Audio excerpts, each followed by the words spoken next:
धेमाजि जिल्ला खौसेथि बर' सुबुं आफादनि दिनै जि सावरायमेल बे सावरायमेलखौ जोङो जोंनि सानजारि नोगोराव थानाय जोंनि नैबे एसबि बर' गोजौसिन गेजेरारि फरायसालिनि जि लांगोना मोखाङाव थानाय जि न'ब्लां बे न'ब्लाङाव जोङो थांनाय खौसेथि बर' सुबुं आफादनि 12थि जि बोसोरसालिया जथुम्मा बेजों लोगोसे 6थि बोसोरसालिया जथुम्मा दा बेखौ साननैनि हाबाफारि लानानै जि मेहेरगोनाङै खुंफुंनाय जादोंमोन। बेवहाय जोंनि धेमाजि जिल्ला खौसेथि बर' सुबुं आफादाबो गोजाम बडिखौ सिफायनानै गोदान जि बडि दानाय हाबाफारि मोनसे दङमोन बेखौ जोङो थांनाय जानुवारि दाननि 22 अक्ट'आव जोङो लादोंमोन। बै दिनखालि जिहेथु माखासे जोंनि दैदेनगिरि बिथांमोना जोंनि बानजाय आफादनि माखासे बिबानाव थानाय हिसाबै बै दिनखालि जोङो जोंनि धेमाजि जिल्ला खौसेथि बर' सुबुं आफादनि जि मावफुं आफाद बे मावफुं आफादखौ आबुङै दाफुंनानै लानो हानाय जायाखैमोन। दिनै जोङो जोंनि जिल्लानि सिङाव थानाय जोङो धेमाजि जिल्ला खौसेथि बर' सुबुं आफादनि जि मावफुं आफाद बे मावफुं आफादखौ जोङो दिनै जोंनि मिरु खौसेथि बर' सुबुं आफादनि बोसोनगिरि आरो जोंनि जिल्लानि बोसोनगिरि बिथांमोनखौ लानानै दिनै जोङो आबुङै दाफुंनानै लानाय जाबाय।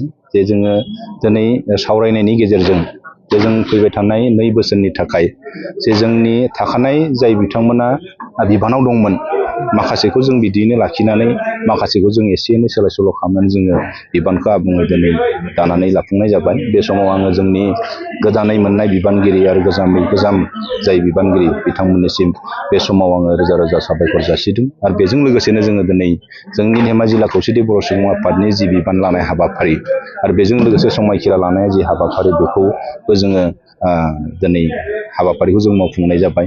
बे समायखिरा लाहोनाय जि हाबाफारि जे जोंनि खावलायनाय लेखायै मिरु खौसेथि बर' सुबुं आफादनि जि बोसोनगिरि मानजाथाव सुखेस्वर गयारि बिथांनि दैदेननायाव बा बिथांनि जि समायखिरा लाहोनायाव दिनै आफादगिरिनि समायखिरा लानाय हाबाफारियाबो जायो। बेजों लोगोसेनो जि लोगो आफादगिरिनिफ्राय लानानै गाहाय नेहाथारि आरो नेहाथारि बिथांमोन आरो गुबुन गुबुन बिबानाव थानाय बिबानगिरि बिथांमोनखौ जोंनि बोसोनगिरि बेवहाय 3 बोसोनगिरि बिथांमोना बेवहाय बाहागो लादोंमोन। दा बिथांमोनखौ जोङो फारियै प्रभात बसुमतारी, मलेन्द्र नार्जारी आरो बेजों लोगोसे जोंनि खौसेथि बर' सुबुं आफादनि सोलोंथाइ नेहाथारि जनाराम ब्रह्ममोन गोनां बिथाङा बेवहाय बाहागो लादोंमोन। बिथांमोननि बाहागो लानायनि गेजेरजों बिथांमोननि दैदेननायावनो जोंनि दैदेनगिरि बिथांमोनखौ समायखिरा लाहोनाय हाबाफारिया दिनै जाफुंनानै थाङो। आसा खालामदों जोङो फैबाय थानाय समाव जे 2 बोसोरनि थाखाय जे जोंनि जाथिनि हारिनि जि समस्याफोरजों थांनाय थैनायनि खोथाफोर दङ बेखौ लानानै जोङो दिनै नैबे जोंनि न'ब्लाङाव जे जोङो इसोरखौ साखि दोननानै जे जोङो सैथो भाबै जोङो आगान सुरलांनो थाखाय जिहेथु जोङो बेसेबांबा गिदिर मोनसे जाथिनि हारिनि खामानि मावनो होननानै जोङो समायखिरा लाबाय। आसा खालामदों जोंनि दैदेनगिरि बिथांमोना साफ्रोमबो दैदेनगिरि बिथांमोना दिनै फावसायनानै थानाय नङा। जोङो आखाइजों आखाइ हमलायनानै जोङो खामानि मावलांगोन आरो जोङो मिजिंथिदों जे फैबाय थानाय समाव नोंथांमोन मिडियानि गेजेरजों जे जोङो जोंनि मावनो लानाय जि थांखि जि बिथांखिफोर दङ दा बेखौ जों रायजोनि गेजेराव फोरमायलांनो थाखाय आरो जोङो मोनफ्रोमबो समाव जे नोंथांमोनखौ लानानै जों खामानि मावलांनो थाखाय बे समाव जोङो जोंनि दैदेनगिरि बिथांमोनखौ जों खावलायदों। आसा खालामदों जे फैबाय थानाय समाव जों आखाइजों आखाइ हमलायनानै जों खामानि मावलांनो हागोन। इसोरा जोंखौ नायगोन आरो जोङो मोनसे खोथाखौ बुंनो थाङोब्ला जे जोङो खोब खम समनि गेजेरजोंनो जेब्ला जोंनि खौसेथि बर' सुबुं आफादा 2014 मायथाइयाव जोनोम जानायनि उननिफ्रायनो जे बिटिआरनि बायजोआव बा बिटिसिनि बायजोआवबो जे जोंनो बर'फोरनो राजखान्थिनि मोन्थाय जे उदाङै मोनसे राजखान्थि मोन्थाय नांगौ होननानै जे खोब गुसुं समनि गेजेरावनो दिनै जोङो बर' कसारि वेलफेयार अट'नमास काउन्सिलखौ मोनबाय।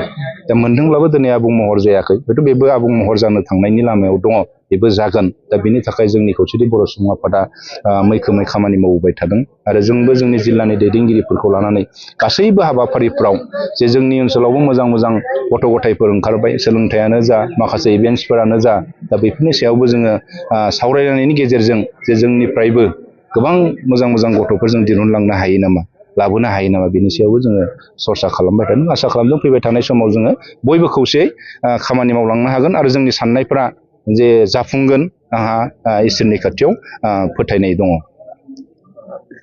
बिधान सभा इलेक्सना फैगासिनो दं, माबे राजखान्थि हान्जाखौ सापर्ट होगोन? दा बेखौ जोङो सावरायनायनि गोनांथि दङ। जोङो सावरायगोन जे बबे मोनसे राजखान्थि दोलोखौ जोङो सापर्ट खालामगोन होननायनि जुदि प्रश्नआव फैयोब्ला जोङो जाय सरकारजों थानानै बा जाय सरकारा जोंखौ बा जोंनि जाथिनि थाखाय हारिनि थाखाय खामानि मावगोन जों बे सरकारजों थानानै जों खामानि मावनो थाखाय जोङो थाग थियारि जानानै दङ। जाय सरकारा जोंनो मोजां खामानि मावनानै होगोन बा जोंनि बर' कसारि वेलफेयार अट'नमास काउन्सिलखौ आबुं महर दाफुंनानै होगोन जों बे सरकारजोंनो थागोन।